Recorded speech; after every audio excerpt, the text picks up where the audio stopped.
Hey guys, I can only show you a partial button replacement. It took me 2 hours because of my little helpers. I can't close the door as they will meow and claw at the door, which is, for me, it's just so much easier to work around them versus against them.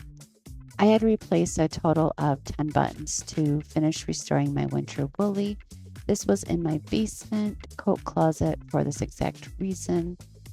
It needed new buttons. And if you know, well, you know how hard it is to find 10 matching buttons that don't cost a fortune. I finally got around to finding some that matched and kind of gave this coat a little bit of fun.